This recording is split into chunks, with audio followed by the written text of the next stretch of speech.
Motivado por diversos relatos que aqui ouvi, decidi contribuir com este canal trazendo a minha história, que é diferente dos casos aqui registrados, e acredito que, com as experiências que contarei, muitos mistérios que envolvem esta e outras manifestações do mundo obscuro serão desvendados.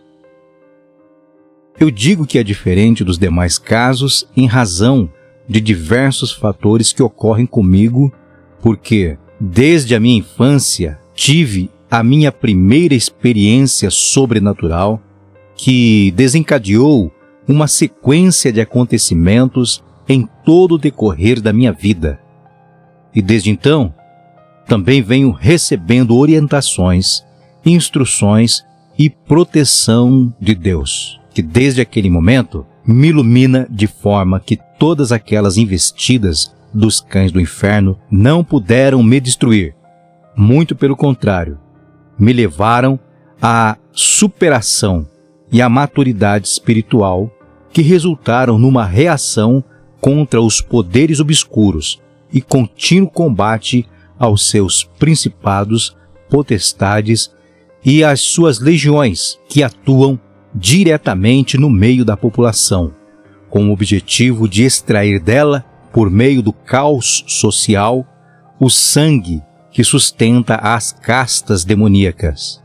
Os lobisomens e as outras formas de manifestações metafísicas ou não são casos isolados, mas ações que atendem os objetivos de um plano maior do reino das trevas. E ao longo dos relatos, se assim permitirem, compartilharei toda a minha experiência, que já duram 46 anos, e poderão, com base nestes acontecimentos, tirarem suas próprias conclusões. Eu não tive escolha. O conhecimento espiritual, para mim, foi uma questão de vida ou morte. Muitos não tiveram e não têm o mesmo privilégio que eu. Foram presas fáceis para estes predadores espirituais, pois ainda que não tenham trazido algum dano físico, deixaram os psicológicos. Traumas, pesadelos e síndromes marcam a vida das pessoas que tiveram contato direto ou indireto com estas criaturas das trevas. Tendo dito isto, vamos para o nosso primeiro relato. Classifiquei por ordem os casos a fim de trazer uma organização e facilitar a compreensão de forma empírica. Acredito que muitos de vocês que sofrem distúrbios decorrentes a este tipo de perturbação se identificarão e até poderão conseguir a libertação por meio do que aqui vou compartilhar. Este é o caso de número 1 e vou dar-lhe o título de O Olho de Fogo no Banheiro. No ano de 1975, eu tinha apenas 6 anos de idade e residia com minha família na cidade de Sertaneja, uma cidadezinha pequena com aproximadamente 10.000 habitantes, no norte do Paraná, cerca de 15 minutos da fronteira com o estado de São Paulo. E para ser mais exato, segue a imagem do local aonde eu residia. A Casa Verde, que pode ser vista na imagem, noto que passou por algumas reformas. Inclusive, a topografia do terreno foi melhorada. Lembro-me de ser bem mais íngreme. Do piso da cozinha para o fundo, havia uma enorme escada que deixava a base da casa pelo menos 3 metros de altura acima do pátio do quintal. A casa de madeira construída sobre um alicerce de tijolos caipira, o banheiro tinha suas tubulações expostas e o esgoto desaguava na fossa na parte baixa do terreno. Os tijolos do alicerce sobre a parte que estava o banheiro eram muito úmidos, com musgos e samambaias que até decoravam toda a superfície daquele barranco de tijolos. Escalar aquela parede era impossível em razão da quantidade de musgos ali presentes. Foi a esta conclusão que cheguei depois de todo o ocorrido. Era por volta das 22 horas, quando no intervalo do Bareta era um seriado americano que eu gostava muito de assistir. Fui ao banheiro e naquele tempo era utilizado o interruptor tipo pera, diferente destes que nós temos hoje em casa.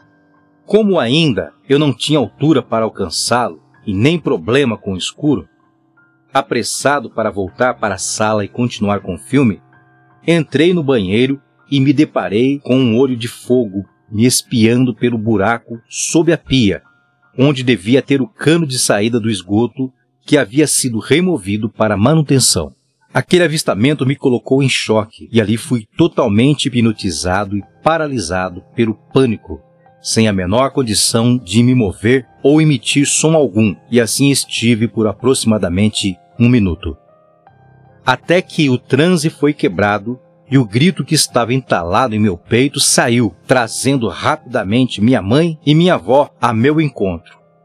Fui tomado pelos braços de minha mãe, que sem saber de nada, tentando me acalmar, levou-me de volta à sala, onde estive agarrado nela, apavorado com a visão, até que me senti mais calmo e pude narrar o que havia acontecido. Obviamente que, para me tranquilizar ainda mais, minha mãe disse que aquilo era apenas fruto da minha imaginação e que eu deveria esquecer. Esta é a pior orientação que podemos dar para uma pessoa que passa por este tipo de trauma, porque ela sabe muito bem o que viu, embora não tenha compreensão, principalmente quando as aparições continuam, podendo levar a vítima a um colapso emocional e graves danos mentais por não ser orientada corretamente no lidar com tais aparições. Pessoas céticas tendem com isto a agravar o trauma e enlouquecer a vítima, que vai acabar se convencendo que está com problemas mentais. Foi assim que eu passei a me sentir e deixei de dividir aquelas coisas que nunca mais deixaram de acontecer. A sensação de estar sendo vigiado estava por todos os lados, e olhar para o escuro tornou-se num tormento. Vivendo esta situação, cheio de traumas e pesadelos, lembro que uma voz começou a falar comigo, e era suave e profunda. Não a ouvia com os ouvidos, mas era interior, e me trazia muita paz e refrigério. Mas houve um momento, e isto apenas poucos meses do ocorrido, aquela voz começou a me falar sobre como vencer os inimigos, sejam eles quais forem, dando toda a garantia de estar sempre comigo em todas as situações. Ensinou-me a vencer o pânico no território do inimigo. Naquele caso, era o escuro. E tendo-me ensinado a confiar em quem falava comigo, me levou para o enfrentamento. E eu, que agonizava só pelo fato de pensar que o escuro existia, me sentia mais à vontade para enfrentar tal desafio. E antes ainda de completar o meu 7º ano de vida, orientado por aquela voz, numa noite daquelas, me dirigi para o quarto com a luz apagada e lá entrei declarando guerra ao pânico e à entidade que havia se manifestado naquela noite e que me mantinha sob sua opressão maligna, exatamente como aquela voz havia me ensinado. E ao assim fazer, fui sentindo correr em meu espírito uma energia e um poder brotou dentro do meu ser. Senti a cura do pânico aflorar em minha pele. Um alívio se apossou de mim, como se estivesse saindo de sob 1 tonelada de escombros, e juntamente com isto, uma autoridade dando-me a impressão de poder dilacerar com as próprias mãos aquelas aparições. Desde então, a escuridão passou a ser para mim como a luz do meio-dia, e uma guerra travei contra tudo que me cheirava a opressão. As aparições nunca deixaram de acontecer, muito pelo contrário, foram se intensificando. Mas, agora, eu sabia como enfrentá-las e tinha plena convicção de que não estava mais sozinho. Satã acabara de encontrar mais um desafeto na guerra contra seu reino. Eu era ainda uma criança quando meu sangue começou a ferver por destruí-lo, por desejar ser fiel àquele que se comunicou comigo e me trouxe esta grandiosa vitória contra o meu pior inimigo, o pânico. Venci o medo e, com ele, destruí as forças do inimigo que operavam através dele. Assim começou a minha história nesta jornada. E desde então, fui sendo treinado para outros enfrentamentos e revelações que estavam por vir, os quais, na sequência, estarei compartilhando aqui com vocês. Não percam a continuação destes relatos, principalmente se você se encontra opresso por forças demoníacas. E eu quero deixar registrado aqui a minha gratidão.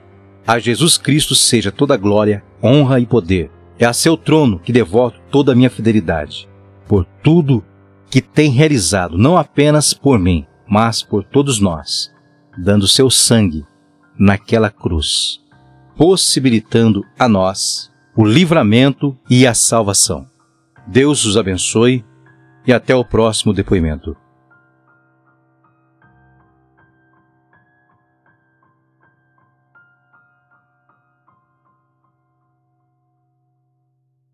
Olá, me chamo Carlos e contarei o relato que aconteceu comigo no ano de 2005. Nessa época, eu tinha 13 anos de idade. Esse fato aconteceu na cidade de Juazeiro do Norte, no Ceará. Eu morava em uma casa que ainda estava em construção. Tinha apenas a sala, que era o local onde nós dormíamos, e tinha um quarto, porém ainda não estava coberto. O resto era tudo quintal. Meu pai trabalhava à noite para durante o dia ele terminar a construção da casa. Eu aproveitava e brincava até um pouco mais tarde. Era aproximadamente umas 22 horas quando resolvi ir entrar. Minha mãe já foi logo dizendo para eu ir tomar banho. Falei que iria já e comecei a demorar.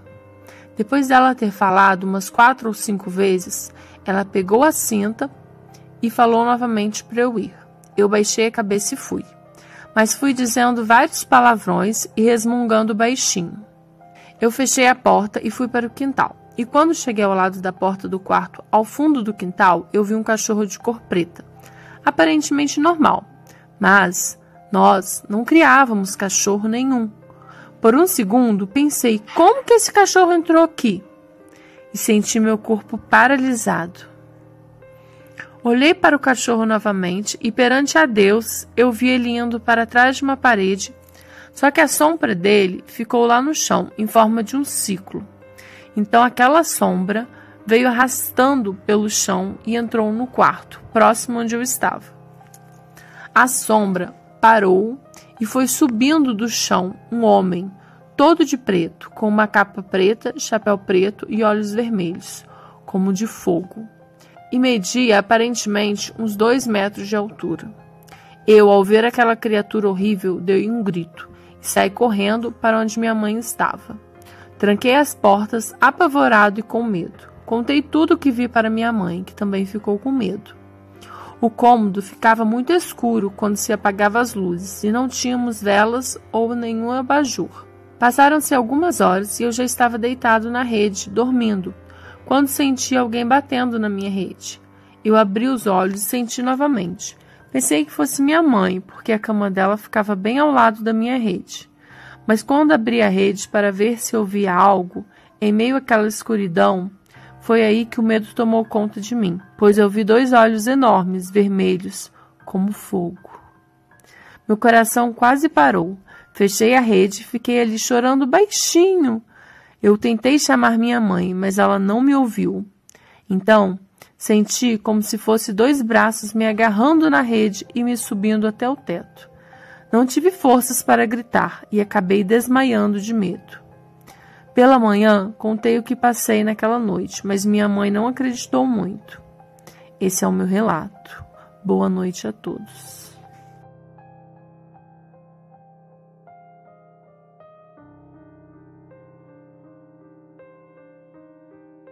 Me chamo Marcos, tenho 51 anos de idade e vou contar um relato de meu já falecido tio, irmão de minha mãe, que não está mais entre nós. Seu nome é Geraldo, falecido já há alguns anos, pois ele faleceu com 101 anos de idade. O tio Geraldo, como nós o chamávamos, e todos os meus familiares são natural de Minas Gerais, propriamente nas redondezas da cidade de Santa Rita, estado de Minas Gerais.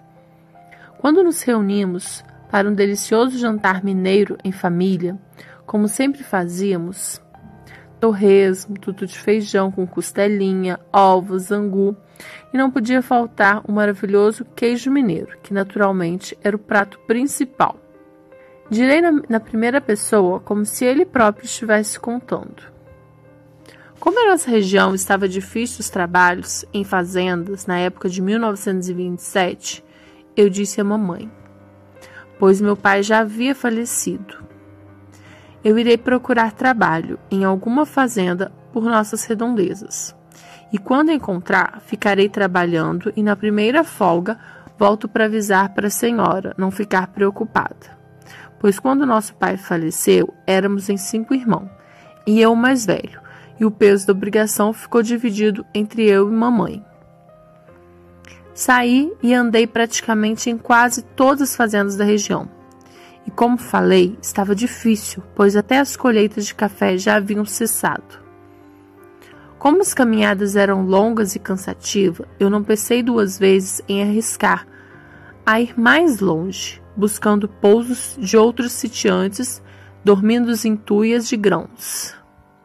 Para falar a verdade, nunca tive medo, embora já vi muita coisa que para o ser humano e essa juventude moderna seria maluquice. Depois de quase uma semana procurando um trabalho, cheguei a uma fazenda grande e perguntei ao capataz se havia uma vaga para um retireiro, roçador, enfim, qualquer coisa. Ele disse que sim e perguntou se eu poderia pousar, já que eu ia começar a tirar o leite na manhã seguinte. Porém, eu teria que pousar num quartinho perto da cocheira, onde tinha uma cama de molas daquelas bem antigas. Tomei banho num riacho lá perto e peguei minha mochila e fui descansar. Mas o estranho foi que eu não consegui descansar, muito menos dormir, pois aquele rancho tinha frestas nas paredes muito largas e podia-se ver o raiar do luar e ouvir o curiango cantando. O mais assustador de tudo isso foi quando, à noite toda, tinha um homem me olhando por um buraco na tábua. A noite toda eu cheguei a me levantar e olhar para fora, e para minha surpresa não tinha ninguém. Mas quando eu deitava, lá estava ele me olhando, com aqueles olhos brancos e cheio de veia. Parecia nem piscar. Nessas horas todas, eu só desejava que o dia amanhecesse para eu ir embora. E eu assim o fiz. Chamei o capataz e disse o ocorrido, mas ele não teve nenhuma reação. Agiu como se fosse normal. Peguei minhas roupas, coloquei nos ombros e parti de volta. Mas ainda tive que pousar em alguns lugares, porém o retorno certamente seria mais rápido, porque só desejava ver minha mãe e meus irmãos. Mas o mais assustador foi que em uma noite, por não ter achado pouso, resolvi caminhar o máximo possível e dormiria embaixo de alguma árvore ou na beira de algum capão de mato, enfim. Já era tarde da noite e a lua estava clara, que era possível ver em metros. Quando antes de passar por uma porteira de madeira, eu ouvi a longe as seguintes palavras. Pega fulano, deixa para mim agora ciclano. E ouvia lamentos e choros. Eu me assustei, porque ninguém fazia cortejo de mortos na madrugada.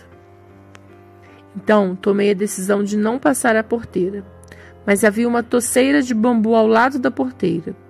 Corri e me escondi ali mesmo. O mais incrível e assustador foi quando olhei e vi com a luz da lua que não eram pessoas normais, mas esqueletos humanos, carregando um enorme caixão preto. E eram vários, uns largavam a alça, os outros pegavam. Eu não conseguia dormir naquela noite. Fiquei ali, na beira da estrada, acordado.